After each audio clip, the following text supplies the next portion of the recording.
जय श्री कृष्ण बच्चों। आज आप पढ़ रहे हैं कक्षा 4 से पाठ 15 कुरजरी विनती। कुरजरी विनती पाठ में आपको मैंने पूर्व में बताया था कि खेत का मालिक बहुत लोभी और लालची था और वो भेड़ का मालिक, गाय का मालिक, ऊँट का मालिक सब उसके पास कुरज को छुड़ाने के लिए गए थे, लेकिन उसने कुरज को नहीं छोड़ा। वो क्या चाहता था कि मुझे पूरा का पूरा रेवड़ दो तो मैं छोड़ूं। और फिर अंत में उसे एक चूहा मिला और चूहे ने उसे क्या लालच दिया कि मैं तुम्हें एक सोने की माला दूंगा, और वह चूहे की बातों में आ गया। लेकिन उसके अंदर जो लालच था वो और बढ़ने लगा और वो क्या कहने लगा कि एक माला से मेरा काम नहीं चलेगा, उसने मेरे खेत में बहुत बिगाड़ा किया है, बदले में मुझे एक सोने का बाजोट भी चाहिए और एक वजनदार सोने का मुकुट भी चाहिए, तो मैं उसको छोड़ सकता हूँ। अब ऊंदरे ने कहा, तू कहे तो ये तीनों चीज़ें देने में मुझे कोई ऐतराज़ नहीं है, मेरे कुछ भी घाटा नहीं पड़ेगा, पर कुरज को पहले छोड़, मुझे तेरा विश्वास नहीं। जब खेत के मालिक ने ऐसी बात कही तो फिर ऊंदरे ने क्या कहा कि तू कहे तो ये तीनों चीज़ें कौन सी? सोने की माला, सोने का बाजोट और सोने का मुकुट। तो तू कहे तो ये तीनों चीज़ें देने में मुझे कोई ऐतराज़ नहीं है, मतलब मैं तुझे आसानी से ये तीनों चीज़ें दे सकता हूँ, मुझे कोई ऐतराज़ नहीं, मेरे कुछ भी घाटा नहीं पड़ेगा, मेरे तो कोई घाटा नहीं पड़ने वाला, मेरे पास बहुत सारा है, पर कुरज को पहले छोड़। पर पहले तुझे क्या करना पड़ेगा? पहले कुरज को छोड़ना पड़ेगा। मुझे तेरा विश्वास नहीं, यानी मुझे तुझ पर विश्वास नहीं है, पहले तो कुरज को छोड़, ये तीनों चीज़ें मैं तुझे दे दूंगा। खेत के मालिक ने ज़्यादा हठ किया तो ऊंदरे ने बिल के पास वे तीनों चीज़ें लाकर रख दी। अब जो खेत का मालिक था ना, उसने ज़्यादा हठ किया कि नहीं, पहले तुम मुझे ये दो सोने की चीज़ें दो, मैं फिर कुरज को छोड़ूंगा। तो वो ज़्यादा हठ करने लगा, यानी ज़िद्द करने लगा। हठ करना ज़िद्द करने लगा। तो ऊंदरे ने क्या किया, बिल के पास वे तीनों चीज़ें ला के रख दी। जो उसका चूहे का बिल था, उस बिल के पास उसने वो तीनों चीज़ें ला कर रख दी। खेत का मालिक खुशी में बावला सा हो गया। अब तो खेत के मालिक ने जैसे ही वो सोने की चीज़ें देखी और खुशी में बावला सा हो गया। बावला सा होना मतलब खुशी से पागल हो जाना। तो उसको इतनी खुशी हो रही थी वो सोने की चीज़ें देख कर के, और मन में क्या सोच रहा था कि एक कुरज को पकड़ा है मैंने, उसके बदले में मुझे इतनी सोने की चीज़ें मिल रही है, तो खुशी से पागल हो गया। उसने उसी पल कुरज को छोड़ दिया। और उसने क्या किया, उसी पल जैसे ही उसने वो सोने की चीज़ें देखी, उसी पल कुरज को उसने छोड़ दिया। कुरज तो छूटते ही ऊपर आकाश में उड़ गई, और कुरज बेचारी जो बंधी हुई थी, परेशान थी, जैसे ही उसको छोड़ा वो तो छूटते ही आकाश में उड़ गई, क्योंकि वो छूटने का इंतज़ार कर रही थी। खेत का मालिक सोने की तीनों चीज़ों को लेने के लिए उधर लपका ही था कि होशियार ऊंदरा उन तीनों चीज़ों को लेकर बिल में घुस गया। अब जो खेत का मालिक था वो तीनों सोने की जो चीज़ें थी उनको लेने के लिए उस चूहे के बिल की ओर लपका ही था कि होशियार ऊंदरा उन तीनों चीज़ों को लेकर बिल में घुस गया। और वो जो ऊंदरा था वो फटाफट से उन तीनों चीज़ों को लेकर वापस बिल में घुस गया।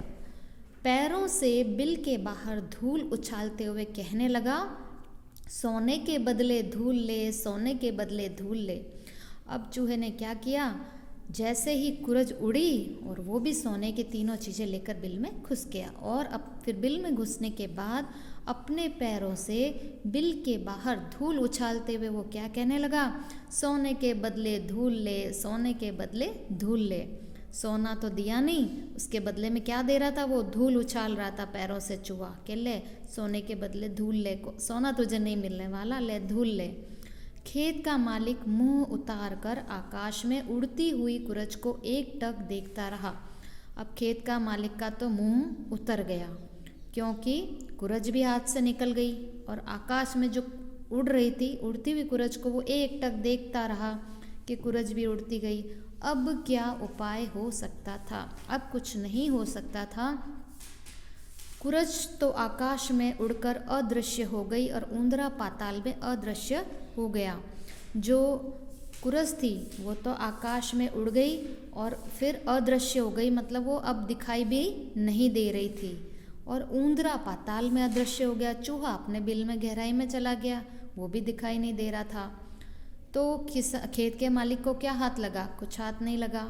और उसका मुंह उतर गया। ये जो आपने कहानी अभी पढ़ी है, ये कहानी है विजय दान देथा की। विजय दान देथा ने इस कहानी को लिखा है।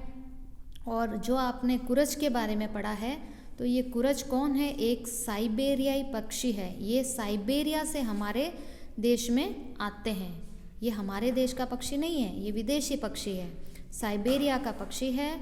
और ये वर्षा ऋतु में राजस्थान में आते हैं। जब बारिश का मौसम होता है, वर्षा ऋतु होती है, तब ये हमारे राजस्थान में आते हैं।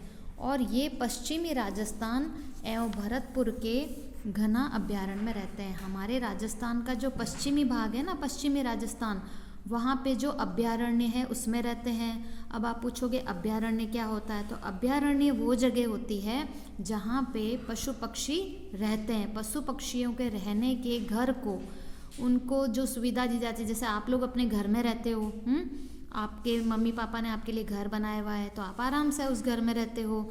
और इसी तरह जब सरकार के द्वारा पशु पक्षियों के रहने के लिए जो जगह बनाई जाती है, उसको हम अभ्यारण्य कहते हैं।